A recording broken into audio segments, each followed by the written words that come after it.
Quero ler dois textos da palavra de Deus. O primeiro está em Êxodo capítulo 21, versículos 12 e 13. E depois lerei Números 35, versículos 9 a 12 e o versículo 15. 9 a 12 e 15. Primeiro texto de Êxodo 21, 12 e 13 diz o seguinte: é Deus mandando através de Moisés dar a lei, ou transmitir a lei pela qual o povo hebreu deveria viver, sobretudo quando se tornasse uma nação lá na terra prometida. Diz o texto de Êxodo 21, 12 e 13: quem ferir a outro de modo que este morra, também será morto. Porém, se não lhe armou ciladas, mas Deus lhe permitiu cair em suas mãos, então te designarei um lugar para onde ele fugirá. Números 35, 9 a 12, depois o verso 15 diz: disse mais o Senhor a Moisés: fala aos filhos de Israel e dize-lhes: quando passardes o Jordão para a terra de Canaã, escolhei para vós outras cidades que vos sirvam de refúgio, para que nelas se acolha o homicida que matar alguém involuntariamente. Estas cidades vos serão para refúgio do vingador de sangue, para que o homicida não morra antes de ser apresentado perante a congregação para julgamento. Serão de refúgio estas 6 cidades para os filhos de Israel e para o estrangeiro e para o que se hospedar no meio deles, para que nelas se acolha aquele que matar alguém involuntariamente.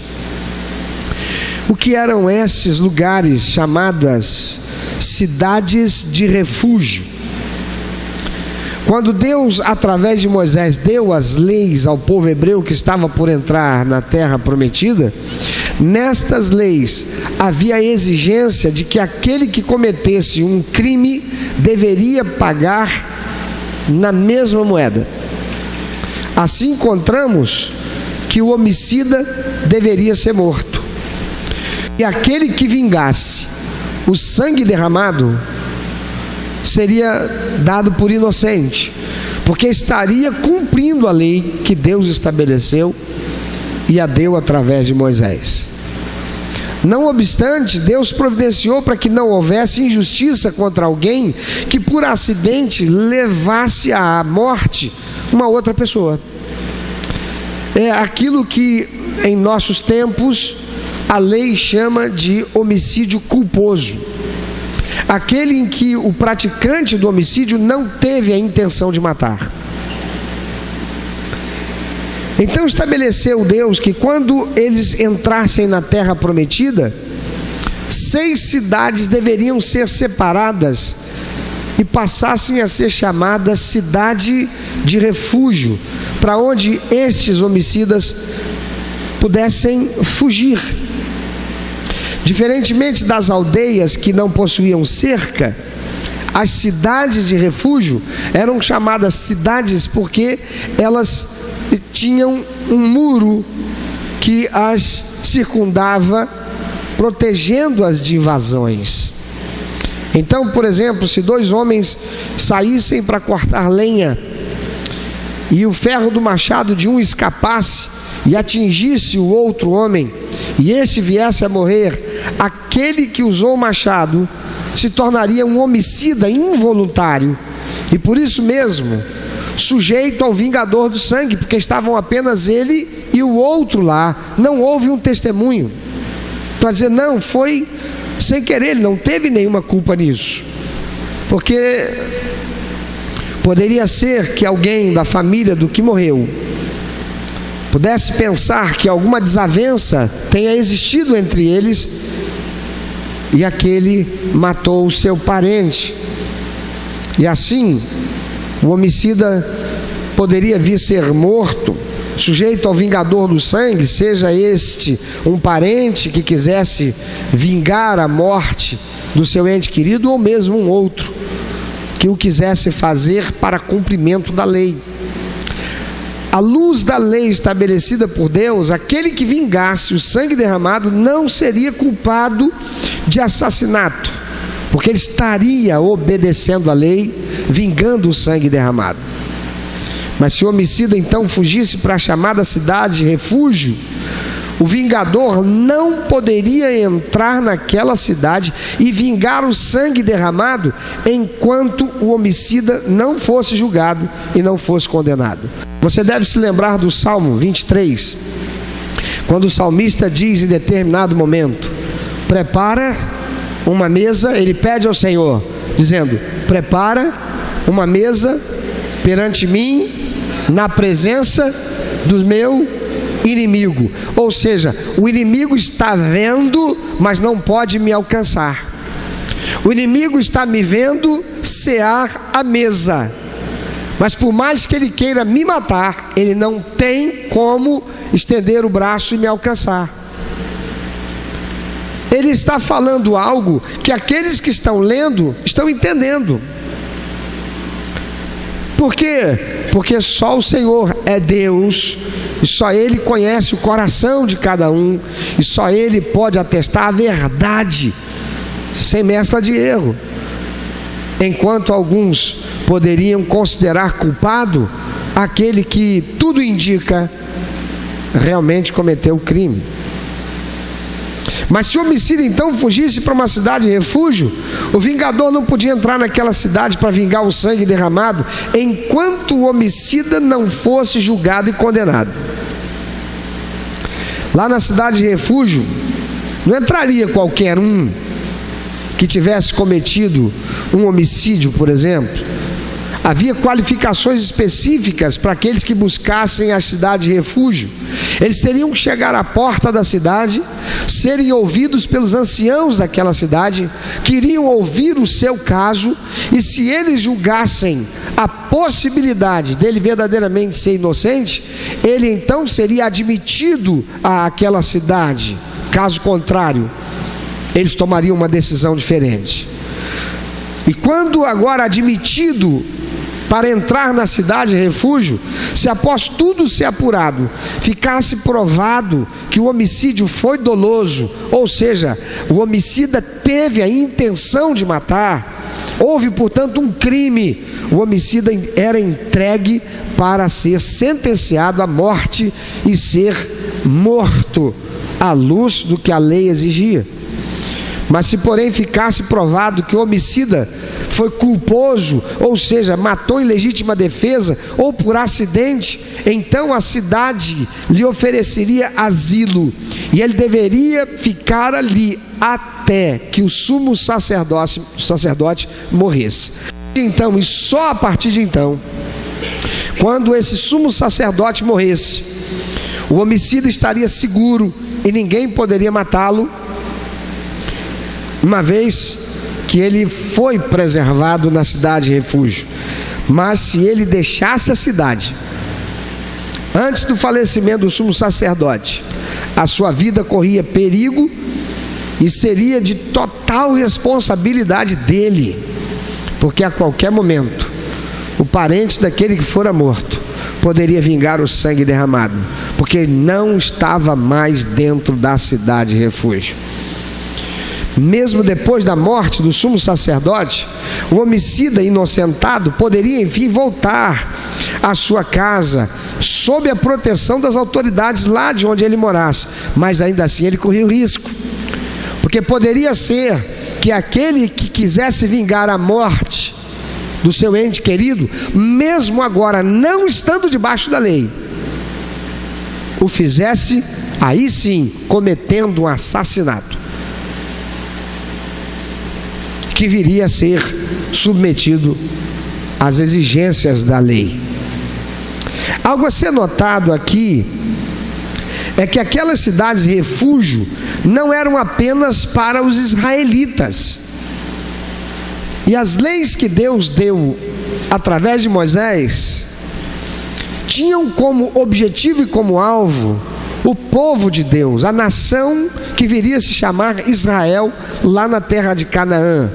Mas Deus, também na lei mosaica, chamada assim porque foi dada a Moisés para a transmitir ao povo, Deus contemplou aqueles que não eram do seu povo. Pois como diz os Números 35:15 que nós lemos, era essa lei também para o estrangeiro e para que os que se hospedassem no meio deles. Porque poderia ser que alguém inocentemente viesse a ser responsável pela morte de outra pessoa, mesmo não sendo um judeu, mesmo não sendo israelita. E a justiça de Deus deveria ser cumprida pelos que eram dele, também para os estrangeiros, também para aqueles que se hospedassem em meio a eles. Teriam direito de ir à cidade de refúgio. Observe, querido, que a cidade de refúgio é um lugar para se refugiar, não para se esconder. Você pode repetir depois de mim? Refúgio não é esconderijo. Você pode falar mais uma vez? Parece ser a mesma coisa, mas não é. Parece, porque nós acostumamos a chamar esconderijo e pensar em esconderijo como lugar de proteção. Mas necessariamente esconderijo não é lugar de proteção. Não nesse contexto. Esconderijo é para quem não quer enfrentar a justiça. Esconderijo é para quem comete um delito e se esconde. A palavra de Deus nos instrui o tempo todo que nós devemos andar na luz, porque aquele que faz o que é errado tem medo de andar na luz para que os seus erros não sejam descobertos. Mentira. E se esconde na mentira. Ninguém se refugia na mentira, se esconde na mentira. Mas já disse alguém que se tornou tão conhecido o seu dito, que a mentira tem, e ainda assim tem tanta gente que não acredita nisso. Lugar para se refugiar não é lugar para se esconder. Cidade de refúgio era lugar onde teria a pessoa que para lá fosse a sua causa julgada com imparcialidade. Não seria julgada com o sentimento da revolta, não seria julgada com o sentimento de desejo de vingança, seria julgado com imparcialidade. Cidade de refúgio, lugar em que aquele que para lá fosse receberia os cuidados da liderança daquele lugar e do povo, porque seria abrigado, receberia um lugar para morar, seria alimentado e cuidado, receberia oportunidade de trabalho para ganhar o seu pão e ter sustento e cooperar também para a manutenção daquele lugar. Cidade de refúgio, aquele que para lá fosse, sendo inocente, ali ele seria restaurado. Tendo fugido para não ser justiçado indevidamente, deixaria tudo para trás, seus haveres, seus pertences, seus familiares, sua vida. Mas tendo a sua causa julgada e passado o tempo em que o sacerdote, o sumo sacerdote, viesse a morrer, seria restaurado para receber de volta tudo que a ele pertencesse. O Antigo Testamento, amados, aponta para a obra de Cristo, aponta para a obra vicária de Cristo e aponta para a igreja de Cristo. O Antigo Testamento é a sombra do Novo Testamento. O Antigo Testamento é a visão profética do Novo Testamento, daquilo que viria. Assim, a cidade de refúgio era a prefiguração e apontava para Jesus Cristo e para a sua igreja e a sua obra bendita. Porém, diferentemente daquele contexto, A igreja, que hoje é a cidade refúgio, não recebe aqueles que se consideram inocentes, mas somente aqueles que são pecadores confessos, aqueles que reconhecem que não merecem o perdão, porque são pecadores e a salvação não é merecida e reconhecem isso. Aqueles que reconhecem que somente sob o amparo da graça misericordiosa daquele que morreu na cruz, pagando o preço de resgate da morte, é que podem obter a salvação e a vida. Segundo a lei mosaica, o culpado, após ser inocentado, ele deveria viver sob a proteção da cidade enquanto o sumo sacerdote vivesse. Mas, quando esse morresse, o que for inocentado deveria retornar para sua terra, seguir a sua vida, o que significa que alguém que permanecesse guardando ódio e desejo de vingança poderia vir a assassiná-lo. Diferente disso, aquele que recebe hoje Jesus Cristo como seu único, eterno, suficiente Salvador, por reconhecer que é culpado, por reconhecer que é pecador, por reconhecer que já está condenado para a morte eterna e viver a eternidade longe de Deus, é inocentado pelo sacrifício vicário que Jesus Cristo praticou naquela cruz, morrendo em seu lugar, porque ele se fez sacrifício vicário por nós, pagou a dívida total do nosso pecado. Depois de morrer, ele ressuscitou, aleluia, para como sumo sacerdote entrar na presença de Deus, o Pai, e ele lá está, ele vive e viverá eternamente, assegurando que o nosso pecado foi pago, perdoado, e não há ninguém que possa nos arrancar do refúgio eterno que ele tem preparado para nós no céu, para onde iremos todos aqueles que nesta vida aqui tivermos recebido a ele e estivermos na sua cidade refúgio chamada Igreja do Senhor. Romanos capítulo 5, versículos 7 a 9 diz: dificilmente haverá alguém que morra por um justo. Pelo homem bom talvez alguém tenha coragem de morrer, mas Deus demonstra seu amor por nós. Cristo morreu em nosso favor quando ainda éramos pecadores. Como agora fomos justificados por seu sangue, muito mais ainda seremos salvos da ira de Deus por meio dele. Amados, nenhum mártir que jamais tenha existido morreu como Jesus. Todos os mártires morreram por aqueles que ele julgava mereciam, mas Jesus morreu por quem nunca mereceu nada, por todos nós que éramos pecadores, indignos, por todos aqueles que ainda hoje estão vivendo ainda que inimigos de Deus, ainda por aqueles que têm lá no Sri Lanka matado os cristãos, assassinado os cristãos, entrado nas igrejas, colocando fogo e assassinando mulheres, crianças, adultos e idosos, somente porque são cristãos. Também por eles Jesus Cristo morreu naquela cruz. João capítulo 6, versículo 37 diz: todo aquele que o Pai me dá, esse virá a mim, e o que vem a mim, de modo nenhum o lançarei fora. Aquele que recebe Jesus como seu único, eterno e suficiente Salvador, é tornado filho de Deus, seu nome está escrito no livro da vida. Ele vem para a igreja de Cristo, a cidade de refúgio nessa terra, mas quando parte daqui, viverá a eternidade no refúgio eterno que o Senhor já conquistou para nós, aleluia. João capítulo 10, versículo 27 e 28 diz o Senhor Jesus: as minhas ovelhas ouvem a minha voz, eu as conheço e elas me seguem, eu lhes dou a vida eterna, jamais perecerão e ninguém as arrebatará da minha mão. Aquele que recebe Jesus como seu único, eterno, suficiente Salvador, aquele que se arrepende dos seus pecados, aquele que faz uma aliança com ele, aquele que vive em novidade de vida, aquele que não negocia a verdade, satisfazendo os desejos da carne pela influência de demônios, este pode ter a certeza de que vai para a eternidade viver com Cristo, que já pagou o preço de resgate da sua alma, aleluia. A igreja de Cristo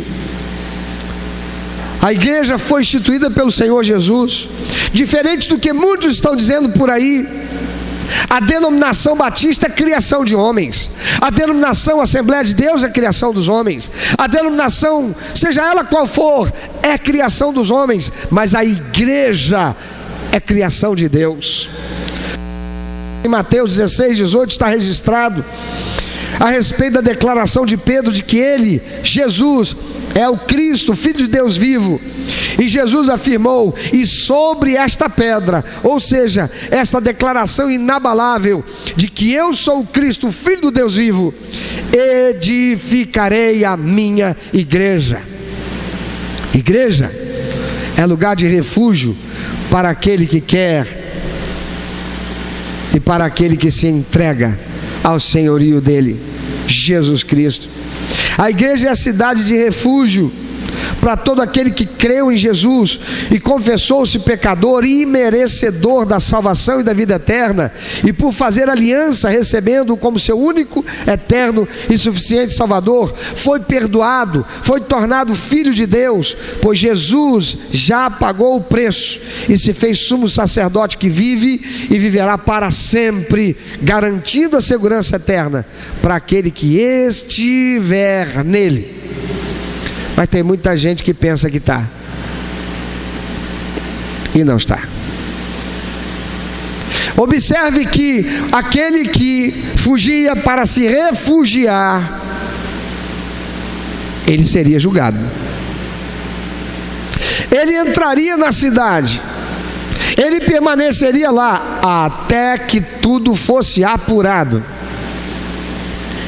E se fosse constatado que ele não era inocente, ele seria entregue para os seus inimigos e ele seria morto. Sabe, amados, tem muita gente que está na igreja, batizado, devolve dízimo, entrega oferta, talvez estejam pelos altares das igrejas cantando, tocando, mas são indignos, pecadores, que não se arrependeram, porque continuam sujando a sua imagem espiritual, porque não largaram e não abandonaram o pecado. São ladrões que roubam de Deus, estão se escondendo na igreja ao invés de estarem se refugiando nela. São corruptos que vão para a igreja atrás das menininhas. E há alguns que têm predileção pelas meninas que se dizem ser crentes e estão fugindo, mas serão alcançados pela justiça. É Jesus quem diz: haverá o dia do juízo, quando todos se colocarão diante do Senhor. E muitos são os que dirão: mas Senhor, em teu nome curamos enfermos, expulsamos demônios, falamos do Senhor para tanta gente que acabou se tornando crente e membro da igreja. E Jesus dirá para esses: mas eu nunca vos conheci, apartem de mim, vocês não têm lugar na morada eterna. Não haverá lugar na cidade eterna do Senhor para aquele que foge, somente para aqueles que se refugiam nele. Conquanto a cidade de refúgio, a igreja, seja refúgio, não lugar de se esconder, mas para se refugiar em Cristo, tem muita gente que está na igreja se escondendo, fazendo da igreja esconderijo. E esconderijo é para quem não quer enfrentar a verdade e a justiça. E não há lugar no universo para se esconder da justiça de Deus. Quem é que pode se esconder de Deus? Pode ir para onde for, Deus estará lá. Deus é onipresente. Pode estar fazendo o que achar que ninguém está vendo, Deus é onisciente. Não tem como esconder de Deus. As pessoas podem dizer: não, fulano é um homem de Deus, fulano é uma mulher de Deus. Mas Deus conhece o coração, Deus sabe o que ninguém sabe quando aquela pessoa está sozinha. O que ela faz e o que ela deixa de fazer. Por isso, ninguém escapará da justiça de Deus. Há pessoas que fogem da sua responsabilidade em uma igreja e pedem para serem recebidas por outra igreja, dizendo: olha, pastor, eu estou querendo vir para cá, mas, pastor, eu queria ficar só recebendo, eu não quero me envolver com nada, eu não quero participar de nada, eu só quero participar dos cultos, ir embora. Mas a igreja, amados, não pode ser isso não. Porque aquele que entrava na cidade de refúgio, ele não ficava lá no bem bom, esperando o sumo sacerdote morrer, para ele sair dali inocentado, voltar. Não, ele tinha responsabilidades lá naquele lugar. Ele não ia ser alimentado, ele não ia ser protegido sem fazer nada.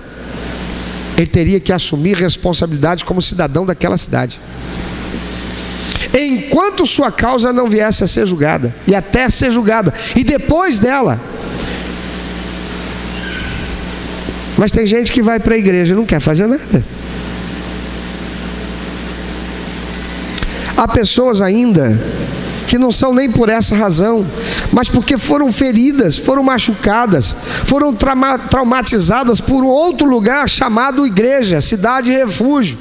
Lá houve pessoas que as feriram, quem sabe o pastor, o líder espiritual daquele lugar, e por isso perderam a fé na palavra de Deus. Gente que não quer mais se abrir com ninguém mais, gente que não quer se abrir nem com o pastor, e acreditam que podem encontrar esconderijo de suas mazelas e problemas apenas participando de culto, ou se tornando ávidas por fazer coisas na igreja. Pastor, tiver aí para fazer, eu posso fazer? Mas para esconder-se das coisas que está sofrendo. Mulheres que estão vivendo problemas, crises no relacionamento conjugal, e para fugir disso, querem se envolver com tudo que a igreja faz. Igreja não é lugar para fugir e se esconder. Igreja é lugar de refúgio. É onde a gente vai ser tratado, onde a gente vai ter as feridas tratadas. E não pode, por causa de uma experiência traumática vivida em outro lugar, procurar um refúgio numa outra igreja e ali esperar que as suas mazelas, não sendo tratadas, não sendo confrontado com as suas questões problemáticas, traumáticas, possa conviver em harmonia consigo mesmo e com Deus. É preciso crer na palavra de Deus.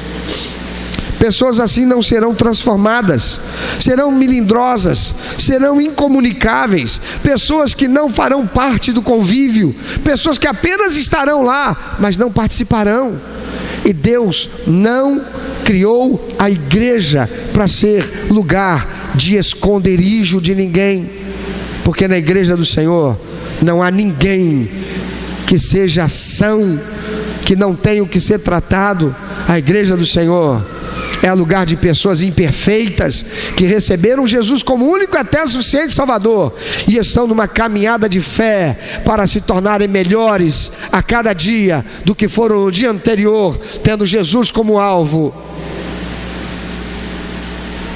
de perfeição. Pessoas que não se deixam ser tocadas, cuidadas, curadas, serão cada vez mais adoecidas, porque o mal permanecerá, não se deixando elas serem cuidadas e curadas. Estão dizendo para Deus que só podem confiar em partes da Bíblia, outras não. Quando a Bíblia chega lá e diz melhor serem dois, porque caindo um, o outro sustenta, essa parte eu não quero viver, isso aqui não pode ser de Deus para mim. Estão dizendo isso porque viveram uma experiência traumática, uma experiência ruim, algo com alguém em uma outra igreja, e por causa disso estão engessadas, fugindo. e não podendo experimentar a boa, perfeita e agradável vontade de Deus. Há pessoas ainda que procuram a igreja, cidade refúgio, para nelas esconderem a verdade. São pecadores inconfessos, continuam pecando, cometendo coisas terríveis que envergonham a Deus, mas chegaram a conquistar até mesmo o lugar de crentes, membros da igreja. E para tristeza de Deus e nossa, há igrejas que as colocam nos púlpitos, nos altares, e com isso estão causando enfermidade na igreja e gerando impedimento àqueles que querem se refugiar, para confiar que aquele lugar é um lugar de saúde e de vida. Amados, igreja é lugar de refúgio, não é lugar de esconderijo. Quebra o galho do seu pastor, dá uma olhadinha para quem está do teu lado, ajuda aí para eu beber um gole d'água, diz para ele, aqui não é lugar para se esconder. Mas se você quer um lugar de refúgio, aqui é a igreja de Cristo. Igreja é lugar de refúgio, não esconderijo. Igreja é lugar de libertação e cura interior, não de incubação da enfermidade da alma. Igreja de Jesus Cristo não fica passando a mão na cabeça de pecado. E quando é descoberto aquele que está no meio da igreja, cidade de refúgio, mas é culpado de permanecer no pecado para corromper aqueles que lá estão, a igreja deve cumprir o seu papel e disciplinar, porque ela somente será a cidade de refúgio se ela cumprir o seu papel com integridade e firmeza. E para isso é preciso que os líderes, e sobretudo o pastor, seja alguém que não negocia a verdade de Deus em troca de ter bancos repletos de gente para prestar culto a Deus que Deus não recebe, porque estão em pecado, que não querem abandonar. Igreja é lugar de refúgio, não é lugar de esconderijo. Você pode dizer isso de novo? Pode dizer pelo menos mais uma vez para você se convencer disso. Não é esconderijo, é lugar de libertação, não de incubação de enfermidade. Você pode dizer isso? Sabe o que significa isso?